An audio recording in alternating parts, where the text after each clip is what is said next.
Ай,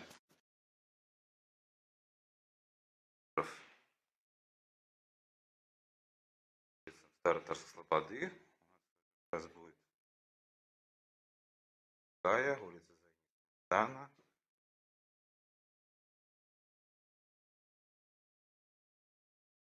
площадь Юнусова.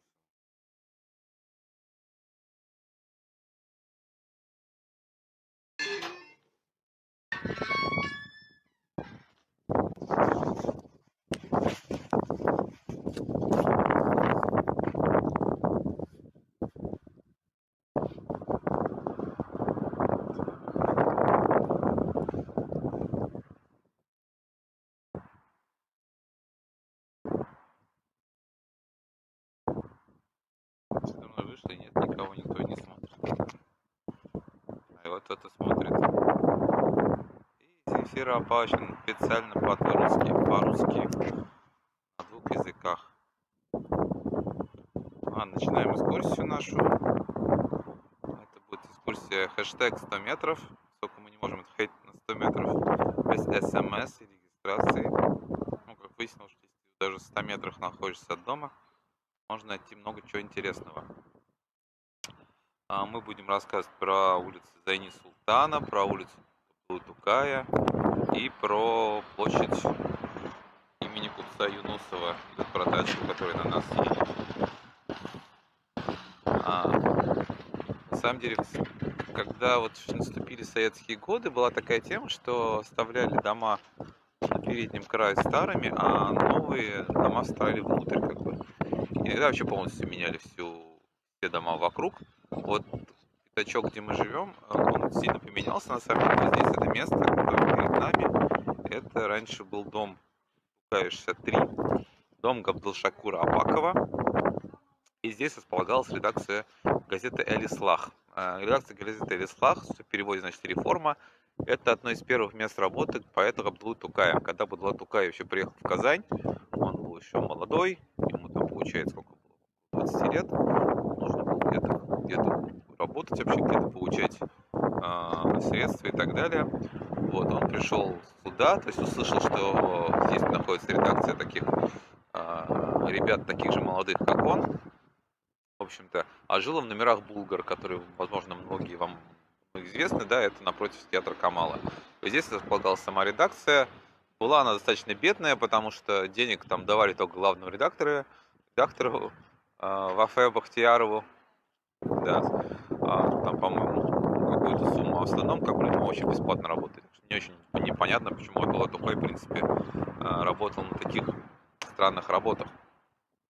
Вот, и в 90-е годы, соответственно, это место должны были здесь сделать филиал музея Тукая, но вот почему-то то место этого снесли, и здесь теперь вот у нас проезд, через который мы шагаем, а здесь раньше постоянно тусили, значит, два великих человека, это...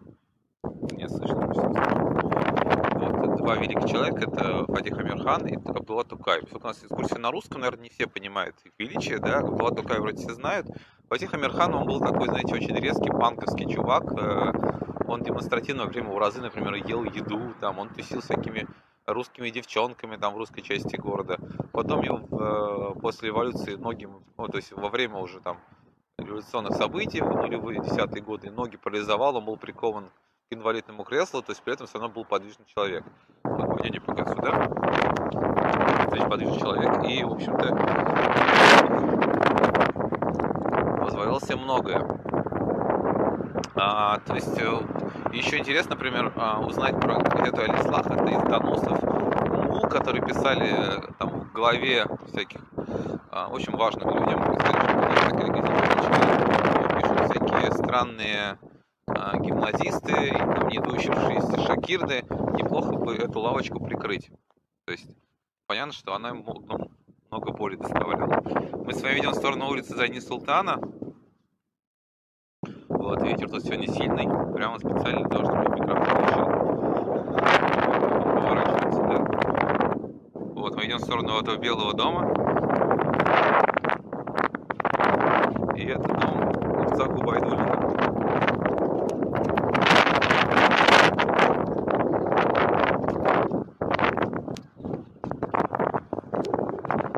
Я старательно прикрываю микрофон рукой.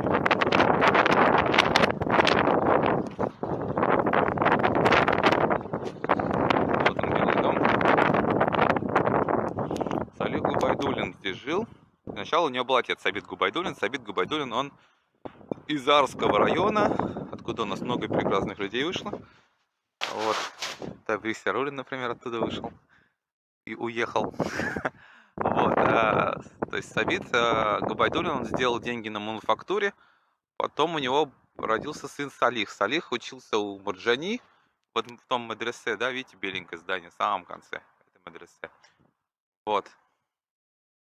Соответственно, он получил тоже хорошее образование, то есть был достаточно передовой человек. Насколько я помню, даже в 1915 году он спонсировал вечер в честь столетия Марджани, да, то есть для него очень важная была вот эта история, что его именно этот человек учил. То есть, да, нужно пояснить такой Шейхбуддин Марджани, то есть единственная, наверное, мечеть, которую все туристы видят у нас, это вот мечеть Аль-Марджани, в ней хазратом был тоже человек, который приехал из-за Казани, Шейхбуддин Марджани. Он был такой достаточно, знаете, вот трудно объяснить, наверное, когда ты пытаешься делать что-то, что потом станет крутым там лет через 100, да, то есть вот он говорил, что не надо вот, например, заниматься схоластикой, то есть заниматься выяснением, какой из хадисов, то есть даже не хадисов, какое мнение по поводу какого-то хадиса верное, то есть есть, говорит, основа, там есть Коран, есть Сунна, есть там описание пророка мир ему, вот на них нужно опираться. То есть при этом он еще говорил, что нужно учить русский язык, нужно учить светские науки и так далее. То есть для того времени это была очень смелая вещь, как бы. Мне очень нравится история про Марджани, что он в свое время сфотографировался публично для лондонского издания, таким образом показав, что, в принципе, фотографироваться это не харам, и это вызвало такой большой всплеск интереса в фотоателье. Но вернемся к Губайдуллину. Да. Ведемся к Губайдуллину. У Салиха Губайдуллина был сын, старший его звали Азиз. Губайдуллин, он был такой очень мужчина, скажем так, еще более передовой, при этом, что он закончил медресе Халидия. Это такое очень академистское, то есть старорежимное медресе. И, соответственно, должен был быть человек такой, ну, не таких передовых взглядов. Но Азиз, например, давал деньги для того же Алислаха. Да, то есть представьте себе, что вот вы большой купец такой очень крутой, и ваш сын дает деньги на какую-то странную газетенку. Ну вот как-то это Салих Абы терпел, но при этом у него был, естественно, конфликт с сыном, и это все отразилось потом в пьесе Фатиха Амирхан и Яшер «Молодежь». Такая очень документальная вещь, она показывает, как жили тогда в начале того века молодые люди, то есть какие настроения здесь царили в Слободе. Очень интересная пьеса. Вот. Азиз сначала поступил на юрфак, и вроде бы отец обрадовался, вот в семье будет юрист. Вот. Но потом он перевелся на факультет, где изучал историю и философию, что, как вы понимаете, не совсем хлебная вещь. Но потом, наверное, Азиз стал первым таким официальным татарским историком, то есть он очень сильно в этом плане прославился. Ну и, как известно, у нас всех умных людей обычно убирают. И вот, и Азиз стал жертвой репрессий, в 1937 году его расстреляли. Вот. А это дом память о нем, потому что здесь, собственно говоря, родился, здесь он жил. Ну, Губайдуллины, поскольку были очень богатой семьей, у них очень много других домов есть. Вот самый известный дом, наверное, это когда вы по Баумана идете, там справа от Госбанка, это левое, правое крыло отсутствует, да, стоит дом. Собственно говоря, обычно там еще всякие байки про него рассказывают. В общем, это тоже дом, который принадлежит Губайдуллину. И еще один известный дом, это дом Меркулова Губайдуллина. Он находится, когда вы идете... Продолжим. Да, в общем, второй дом, это дом Губайдуллина Меркулова, находится на улице Островского, когда вы от Детского мира идете вниз, и там, в общем-то, такой дом в стиле модерна, симпатичный находится. Это вот там. Ладно, пока у нас людей нет, давайте пойдем вперед в сторону улицы Тукая.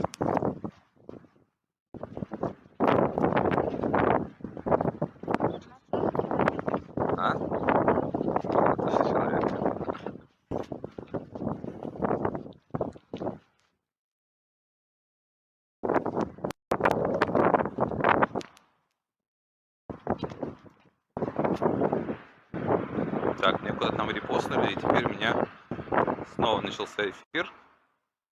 Вторая часть экскурсии, видим, мы идем по улице Зайни Султана в сторону улицы Тукая. Кстати, сегодня впервые я услышал на улице Тукая машину из романа Форуэлла, который говорил, что на улицу выходить не надо, на улице плохо. Вот. Вот мы выходим на улицу Тукая. Вообще вот эти дома, которые у нас слева находятся, они Ну, по крайней мере, демонстрирует, какой высотности были тогда деревянные дома здесь. Понятно, что все они теперь снесены, да, то есть, но высотность сохранилась. Насколько я помню, вот прямо вот здесь говорят, что здесь был магазин керосина, с керосином торговали. А здесь вот были обычно такие жилые домишки, притязательно достаточно, вот люди здесь жили. Мы идем в сторону Бехетле. На месте Бехетле в начале 20-х годов был построен кинотеатр, который назывался Шатке, Искра. Открыла его такая организация, как Татар-кино. Татар-кино был настолько бедной компанией, чтобы ее основать, они попросили сначала вложиться владельцев частных кинотеатров. Понятно, что кинотеатры тогда были модные темы, очень популярные, собственно говоря, и они как-то согласились. Правда, потом через несколько лет все этот частный фактор убрали, и Татар-кино стало абсолютно национальной государственной организацией. И здесь был кинотеатр Шатке. Кинотеатр Шатке интересен тем, что он показывал фильмы с татарскими субтитрами, да, подписями он показывал, чтобы рабочие, значит, которые в 20-е годы русского не знали, крестьяне могли смотреть фильмы там и понимать, что происходит. Если не было возможности ставить субтитры, то работал специальный глашатый переводчик. Вот, так что вот это такой достаточно пример хороший. Это была такая деревянная хибара, кинотеатр Шатке. Можно вот у меня в Фейсбуке, там в нижнем посте посмотреть фотографию. Такая очень непритязательная вещь. Потом уже в 60-е годы из нее сделали такую классическую кинотеатральную стекляшку, и называлась кинотеатр Тукай. Я даже его еще до сих пор помню, было такое достаточно пыльное здание. Вот. И здесь же крутили все хиты, там все фильмы и так далее. Вот мы с вами уже находимся на площади Юнусова. Площадь Юнусова по древней исламской традиции поделена на несколько садов. У меня была такая знакомая, старинная, очень старинная, звали ее Нураньяпа Бектимирова, абориген Татарской Слободы. Так вот, она рассказывала, что у этих садов было название и даже были свои функции. Вот мы сейчас стоим в саду, который назывался, собственно, вот Шатке. Здесь происходили танцы, здесь танцевали люди разные. Вот, напротив нас вот сад, который называется сад любви. Там встречались под присмотром гувернанток, вот могли перемолвиться словечком там молодые женщины с парнями, да. Вот в том саду, я название постоянно забываю, там, значит, выходили люди из мечети Примажаны и Апанайской, обменивались там мнениями, какую классную варас сегодня, значит, имам сказал. А вот напротив нас, через дорогу, там сад печали. Там, значит, как обычно я шучу на экскурсиях оффлайновых, собирались женщины за 40 и говорили, что нормальных мужиков не осталось. Вот, но это лично только мое мнение.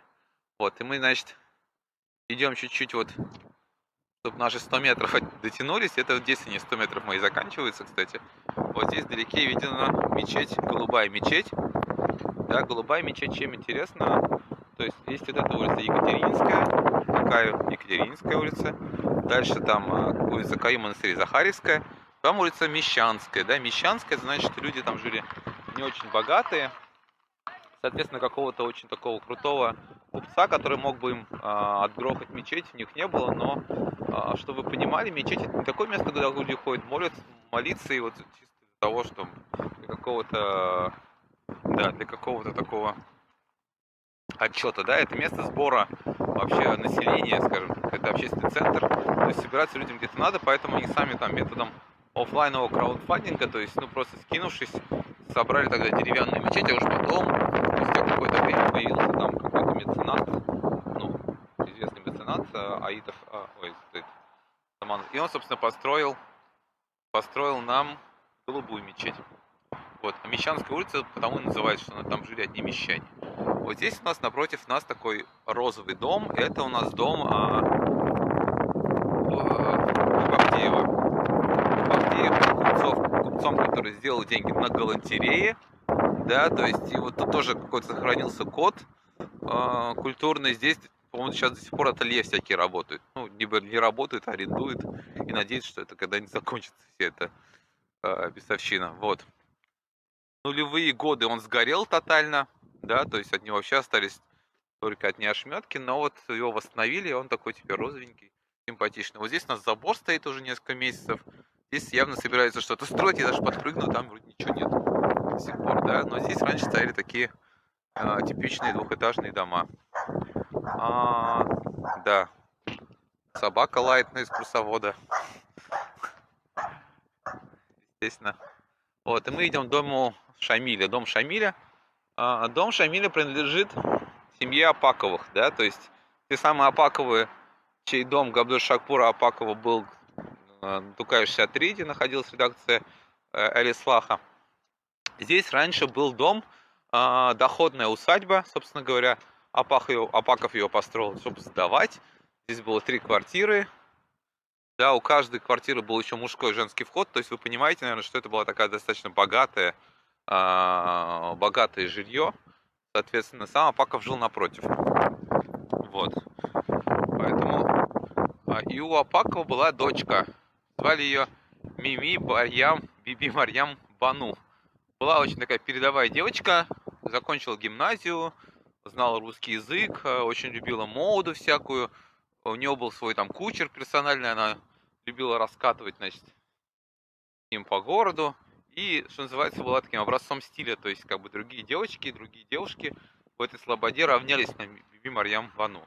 И вот ее папа выдал замуж за кавказского человека, то есть, да, сына Шамиля, то есть военачальника Шамиля. И как бы вроде разница в возрасте у них была колоссальная, но там действительно была любовь, видимо, потому что они были примерно на одной такой волне, эти люди. Вот. И они действительно тоже там тоже устраивали светские рауты, тоже ездили по Европам. У них в русской Швейцарии была своя дача, то есть они были вот очень такие передовые в этом плане, жили прекрасно. И Мими Барьям Бану, собственно говоря, владела домом еще, который сейчас называется Мирабулгар. То есть изначально этот дом был построен, потом его сдали купили на Мирабулгар, потом перепродали купцам Хусаиновым, потом перепродали купцам Казаковым, соответственно говоря. То есть вы можете понимать, сколько это большая была фамилия. Когда сам вот отец Биби Марьям Бану умер, она решила построить новый дом, который мы видим перед собой. Да, то есть архитекторами дома были Амлонг и Руш. То есть вот Генрих Руш, например, вам очень сильно известен, наверное. Во-первых, он руководил работами по постройке Александрского пассажа, который на Кремлевской находится.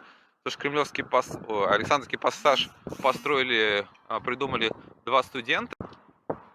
Так, продолжение, значит. Да, дом владел, в общем, богатая фамилия была, да. Дом строили архитекторы Генрих Руш и Амлонг. Вот Генрих Руш также, например, руководил работами по постройке Александровского пассажа на Кремлевской. То есть там известное дело, что выиграли тогда приз на его постройку 2 петербургских студента, но вот они из Питера не могли уехать, и всем руководил Генрих Руш. Также он строил дом Кекина. Это на углу Галактионовской Галактионовской и Горького. И также Черноярский пассаж, также на Кремлевской. Да, тут видно прям вот эта вот эклектичность, различные стили здесь как бы совмещены. Вот, и можно вот увидеть, насколько это было такое, знаешь, прям вот пафосное здание, да. Это мой 3-й эфир уже в рамках русской экскурсии. Кто вот пропустил первые 2 части, их можно у меня на странице найти, я надеюсь. Вот. Соответственно, Биби Марьям Бану здесь жила с мужем. Очень активная такая была жизнь. Здесь находится музей Тукая, хотя Тукай, возможно, здесь никогда и не был. Вот. Когда у нее муж поехал в Кисловод в 1906 году, он там умер. Она этот дом продала конфетному королю и сама уехала в Петербург, где жила счастливо на Суворовском проспекте. Наверное, там и, собственно говоря, и закончила свои дни. Вот. И, значит, семья Апаковых, собственно, связана уже с петербургской историей. Напротив нас, вот там через дорогу, вот чуть подальше, желтенький дом, это у нас татарская учительская школа. Она основана была для того, чтобы, значит, татарские мальчики могли становиться учителями и учить, преподавать как бы для сельских районов губернии, да, то есть очень такое передовое было заведение.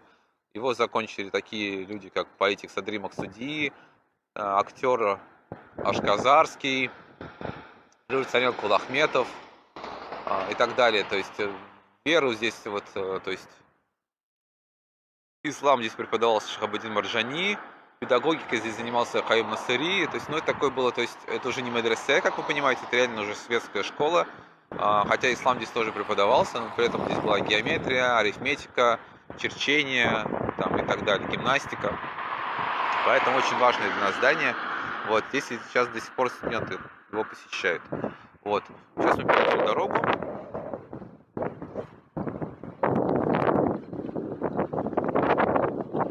И мы идем в сторону синенького дома. Раньше дом был зелененький, сейчас он синенький.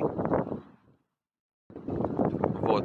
И этот дом за Беркутом. Кстати, вот я вчера читал всякие адресные книги разных лет. И вот тут согласно адресной книге 2020 года, вот прямо здесь располагалась какая-то компания, которая занималась отправкой, в общем, скота в разные республики Татарстана. Здесь какой-то, видимо, какая-то тоже хибара стояла, что ли, не знаю. Там трес за год контора, в общем, вот это вот здесь прямо была.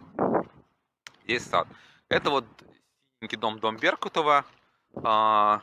Согласно как бы общепринятым, не знаю, там, истории, он принадлежит врачу Беркутову, который здесь жил. Хотя, конечно, возникает сомнение, откуда у врача, соответственно, такой большой дом. Возможно, он его снимал. Но, тем не менее, вот сейчас этот дом также жилой. Здесь живет один татарский мужчина со своей семьей. Он весь дом себе выкупил, как бы. И этот дом мы красили в рамках фестиваля Том Сойерфест. То есть вот определили, что он должен быть не зеленый, а синий. Да, здесь у нас проходило закрытие фестиваля. Там внутри есть двор. Симпатичный такой, очень большой дом. И вот что интересно, вот этот фронтон, то есть это вот верхняя часть, что над крышей, она раньше отсутствовала. И мы видели только ее на фотографиях. И вот возникла такая идея, что надо как бы сделать ее заново, да, то есть нашлись деньги, спонсоры, там около 1 000 000 рублей. Соответственно, потом специалисты из дерева выпиливали вот все эти элементы. Вот. И, собственно говоря, реконструкторы, реставраторы это ставили на место. Теперь дом выглядит так же, как и раньше, да. Здесь, наверное, даже не важно, что он выглядит раньше, как и раньше, а то, что вот инициатива была, она была доведена до конца. Может и не быстро, но вот как-то так получилось, что удалось этот дом сохранить, да. То есть и теперь он украшает. Надеюсь, украшает. Вот. Неизвестно, кстати, что сейчас будет здесь. Сколько знаю по планам, в этом году собирались площадь Юнусова тоже реконструировать, сделать из него какую-то конфетку, чтобы здесь можно было хотя бы иногда сидеть, потому что здесь на самом деле достаточно неуютно бывает. Вот здесь у нас последний пункт нашей экскурсии. Вот, повторюсь, те, кто пропустил предыдущие части, можно просто ко мне на страницу зайти и посмотреть. Там есть сначала татарская версия, она полностью без перерывов идет, а русская почему-то вот на 3 части разделена по древней русской традиции, трехчастная композиция. Это дом Юнусова Апанаева. Как видно, что он принадлежал очень богатым семьям, да, то, что он каменный, потому что если вот вы ходите по улице Каюма Насыри, вы видите дома, они первый этаж каменный, второй этаж обычно он деревянный, да, потому что просто так дешевле. Здесь он каменный полностью, он принадлежал, собственно, семье Юнусовых, которые были настолько богаты, что у них даже была вот Юнусовская мечеть на Каюма Насыри. Да, потом один из представителей этой семьи продал дом представителю семьи Апанаевых. Апанаевых вообще домов, насколько я помню, в Татарской Слободе около 7 штук. Вот. Симпатичный есть дом, если вот вы пойдете по Каюм Насыри, когда у вас будет время и возможности и разрешения. Там на улице Софьян сейчас находится Министерство молодежи, тоже в доме Апанаева. Да, вот нам машет Дмитрий Полосин. Привет, Дмитрий. Вот, хотя он дома должен сидеть на 100 метрах. Ладно, нас отвлекли, да, соответственно, дом очень богато украшен, видно, что вот это уже элементы здесь видны барочные, да, то есть и, например, арабские надписи, декнина богатая, и розовый цвет такой, и вот эркер, который указывает, как я обычно говорю, он указывает на Мекку. То есть это такой восточный дом богатого человека. Сейчас здесь находится поликлиника, здесь трудятся врачи, как говорят, врачи сейчас у нас на самом деле самые святые, самые передовые люди. Надеюсь, их стараниями, наши как бы нашим, не знаю, там, самосознанием вся эта билиберда закончится наконец, и мы с вами будем делать огромные длинные экскурсии по несколько часов. Вот, на этом моя экскурсия заканчивается. Если у вас какие-то будут вопросы, замечания особенно, можете писать. Вот, кто хочет сделать донейшн, есть ссылка в описании, как бы все равно все это будет на благое дело. Вот, спасибо вам большое, всего хорошего, пока.